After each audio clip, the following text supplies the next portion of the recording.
99 FM, your inspiration station. You are still tuned into The Kingdom with Scripty Script, and it is time now for our game changer of the day. Now, that was Travis Scott with Highest in the Room. Now we have the most talented in the room, in the building. Gina Jeanz is here. Pew, pew, pew, pew, pew, pew. Pew, pew, pew, pew. I had to add to that. Gina. Good morning, Namibia. Hello, everybody. She's back. Script. Yeah. She's home. Yeah. Before we get into that, let me just do this intro properly. Oh my God. Currently based in Cape Town, Gina Mumbola, also known as Gina Jeanz to the rest of the world, is a Namibian star who's making big moves, capital B-I-G, in the mother city. She's a music producer, you're a DJ, you're a graphic designer, you're a model, you are a fashion influencer / icon, multi-talented creative who really just excels at almost everything you touch. You have the Midas touch, Gina. Oh, thank you. And thank you so much. we're here to catch up with you and talk all things Gina. Yeah, it's really, really good to be home, and thank you for that beautiful introduction. Now they need to know. Ah, man. They need to know. It's really been good to be home, like I said, and also just being in these music settings and having conversations and interviews. It's really been good to just touch base with everything and everyone. Yeah. Yeah. Let's dial back just a little bit, right? Just off air, we were talking about how Gina is, I'm gonna say it, was responsible for a lot of careers, because way back in the day you had your PC and you started making beats. We're talking way back. What would you say was the turning point, that aha moment that made you say, you know what, career-wise, this is where I'm going? Wow, it was a struggle, because even being a woman and a black woman making music, I think a lot of the guys in the studio couldn't understand that. And yes, it's a male-dominated industry, and I've been having conversations with a lot of people, just please stop calling us female music producers. You know, it's not, music has nothing to do with gender. So essentially, starting out was difficult in the sense I always had to prove myself instead of enjoying what I was actually doing. You know, it's like, no, I made that beat, and yes, I dropped that, and I produced for this person. So yeah, it wasn't easy, and I didn't actually end up studying what I wanted, which was sound engineering, and then I moved on to graphic design. But looking back at the process now and having to go through all those things, I'm kind of building, I don't know, a brief of how I can help future women in music so that they don't have to go through the struggles that I went through, or how they can navigate their careers and actually get the recognition they deserve, and hopefully, you know, international placement and recognition. And your travels in South Africa and your movements in South Africa, what would you say was the major difference when you initially made the switch and now? Are you, I'm sure now you're much the wiser, of course. You've been there for a while. But what was the shock then that you feel like, okay, now I'm comfortable, now I'm here? I feel I was more embraced. I was definitely more embraced, and not to say I wasn't embraced back home, but there was a need for women in music, you know, just the conversation. So the biggest shock was how, you know, just being in the spaces with producers, like, I want to work. I'm ready to work. It's not about who you are or what gender you are. I did feel like at the beginning you had to build like communities and friendships and whatever. So being a foreigner also was like, you know, working against me, because you know, you're in someone else's country, everyone's like, you know, trying to work and everything. But I think the way I was embraced, I was quite shocked about that, because at the end of the day, I really also did come from a background where I was kind of like still trying to prove myself. So when I started music in SA, a lot of people were like, oh my gosh, let's work. So I really, really enjoyed that, you know, because at the end of the day, it's not about like I wasn't good at what I was doing, but that whole female producer thing was like holding me back. And now producer Gina Jeanz. Yes. Apart from DJing and production, there's just a lot that you do, but we're gonna focus on the two because they're a bit more connected right now. Yes. What do you prefer? Producer Gina Jeanz or DJ Gina Jeanz? Wow. I've always wondered, because I had the luxury of performing at the Red Bull Music Fest with you. That's the first time I've ever been on a stage with Gina Jeanz. And I tell, my goodness, it's different. Like when you're in the crowd, you feel like you like love it, but when you're backstage and you're just watching Gina move the crowd, it's like, man, what is this? You know? So with two things that you excel so well at, how do you like? Is there a preference? Is there a seasonal thing? Is it like my producer hat is on in the winter, in summertime I'm DJing, or what is it? Yeah, it's a tough one. It's a sticky one because both just give me a lot of joy. They connect me to so many people, but my roots will always be music production because the DJing aspect actually came about as a need to have a sort of stable income because I'm not like a beat factory, you know. I'm not just like handing out beats for the sake of like, you know, I mean, to each their own. There are a lot of producers who do things differently, but I wanted to build a brand, and that's how the DJing kind of came about. Producing gives me joy because I'm creating from a place of no mind. I'm really just, I don't know, there's something so special about composing music and then like the end product being like, that's you, you know. From the days of playing the violin and studying theory in music, yes, I do have a theory background, guys. All right. Yeah. To actually producing music and having it played in the clubs when I DJ, it's wow, it's such a weird feeling. But those are my roots. That's what really brings me joy. And being able to play and showcase my music is just like cherry on top, you know. But both equally, I work at my best, but I always go back to music production.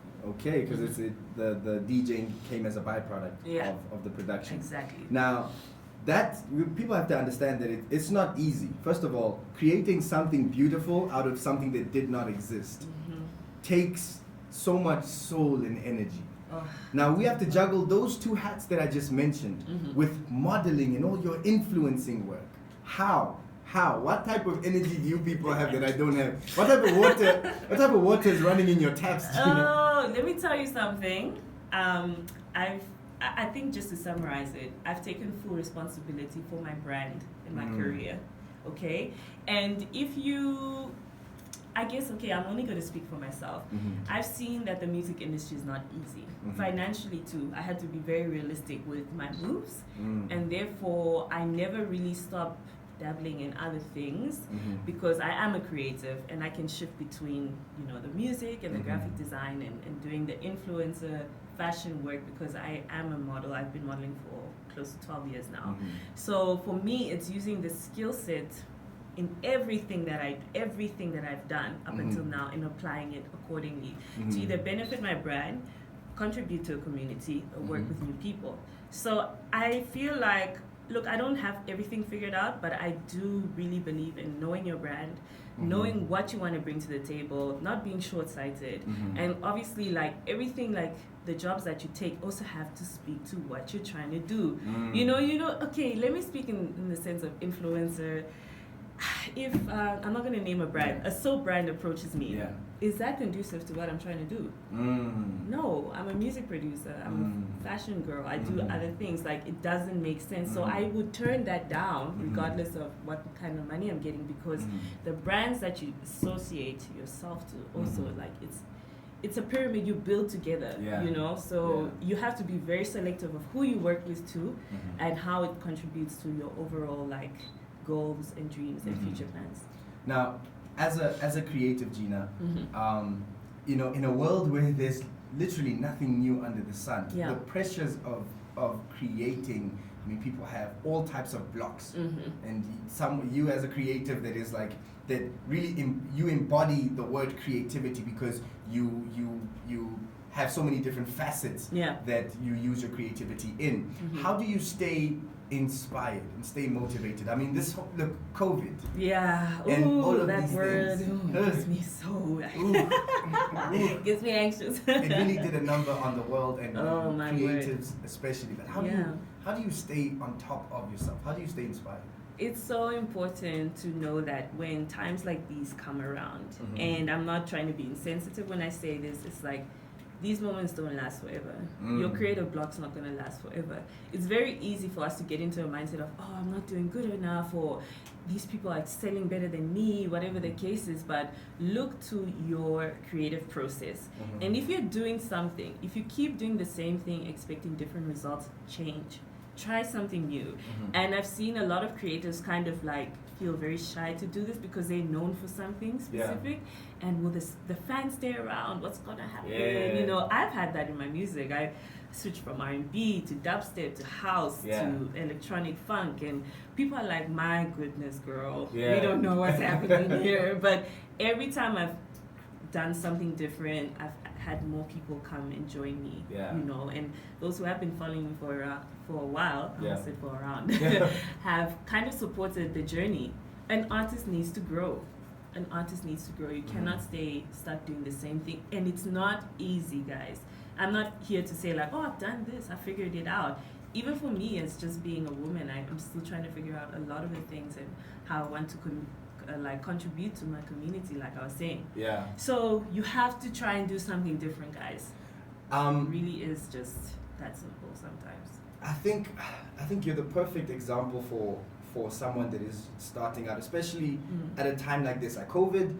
You know, we shouldn't take it lightly because, you know, lives are lost, and it's definitely something very serious. But for people that aren't, you know, exposed to the extreme negative side of the implications of COVID, I feel like it's the equivalent of a new creative really diving in the deep end, the same way that you went abroad for the first time to live. You don't know people, you're young and you're creative, and you don't know where that energy should be channeled. For a young creative Namibian, and more specifically in an industry where we want more diversity, a young the girl child that is looking at Gina and saying, wow, she got the Ivy part, she looks so swaggy right now. I'm being put on blast, my goodness. No, we are going to celebrate Gina until the wheels fall off. Thank you, guys. Thank you so much. What 3 things does it take? I know it's way more than 3 things, but if you can condense it, what 3 things does someone starting in your industries need to know? Ooh, okay, I'm going to try and really summarize, but I also want to add context to what I'm saying. So, educate yourself. Guys, even at my big age, I don't know everything. You have to educate yourself. Times are changing. COVID has taught me specifically that if I have the time to sit and learn a new skill, I'm going to do it. You know, it's really just about the drive and what you really want out of what you're trying to do. Educate yourself. The platforms are there, you know, YouTube, TikTok, freaking social media. You know, there's so many avenues now. You're not limited to put yourself out there as an individual. Please don't think if you don't have a website, you're not living up to the standard. It's so interesting to have seen a lot of people who just taken what they've had and started somewhere. But they had to educate themselves first, you know? So educate yourself. Second thing is surround yourself with people who have your best intentions at heart, and who also add value to you as a person. Toxic people will bring you down, and guys, it's just it's not even to say, oh, just start cutting off friends, but just be aware of your circle, because people who support you will also want you to win. So if there's some people in your circle who are just like, nah, you're now going further than me, listen here, you need to, guys, tend to your garden, basically. They're going to be weeds, all right? And the third one I really do believe is so important is understand your industry, okay? And that just ties in with being educated about what you're doing. Understand your industry, understand how things work. I'm a music producer, but I sit back and read books and you know, whether it's a PDF I've received, just like articles, you know, you have to know what's happening. You have to be very sensitive also to a lot of things that are happening within your industry. Like for me in fashion, it's become so diverse now, you know. No more is it this is a one size only for runway. Things are changing, times are changing, and it's very important to just be clued up about your industry so that when you go into those big board meetings with potential sponsors, you know what you're saying. You're not just like, my bro, I'm just here to do this, you know, or I think Trust me, people can clock you within the first 5 seconds. Be serious about your career, you know, and I'm speaking to everyone out there, not just music and creatives. Know your industry and know what you're talking about. And for the next, this is first of all, a pleasure, because I've known Gina for a while, and you know, when she's out there, all we can do is just watch and admire, you know, as she's here right now. Thank you so much for joining us. What can we expect? Plug us. What's new? There's an album coming out. Yay. Finally, yeah. Yes. And guys, it's been a long time coming. This is my first album. And the details will be out soon. Okay. My neighbor will be like, girl, we didn't say August, now you're here saying. So, you know, there's an album coming out. As people are getting vaccinated and everything, things are slowly starting to open up, but I don't really have set gigs for the year. It's set rocking the daisies. So we'll see if that's going to go forward. Yes. God willing, crossing Please, fingers, please, toes, please. everything right now. But yeah, please, if you guys would like to follow me on social media, that's where I mostly am. I also do love giving advice to some people by email, whatever the case is. So please reach out. Like I try to respond to everyone. But I'm also trying to give back to the Namibian music industry, and I want to see what I can do. I just have to speak to the right people. So yeah, and that's me, guys. I don't know what else to say. So if you are a corporate, if you're someone, if you're an institution or individuals that are looking to change the landscape of Namibia and Namibian creative scenes, and you are looking for someone with the tools and the knowledge and the education, she's sitting right in front of me, so make sure you hit her up on the socials and connect. For now, we're gonna get into one of my favorite songs, and wow, just tell us about the song. Tell us about the song. Smoke and Mirrors, guys. Ooh, one of my first singles that I put out officially went to #3 in South Africa on Good Hope FM. That was weird for me because I was like, I don't know, it's a different kind of blend of genres. But I took the risk anyway. It did well, and it will forever be my baby because this was really my introduction also to the South African music streaming sites and everything. You know, so was done with my friend Danny Bagel, written by Jimmy Nevis, and yeah. Smoke and Mirrors, guys. Let the music speak for itself. Let's let the music talk. Right here. Do me a favor, get up and get ready to dance, because whether or not you want to, you will. Gina Jeanz, our game changer of the day on the Kingdom with Scripty Script, 99 FM.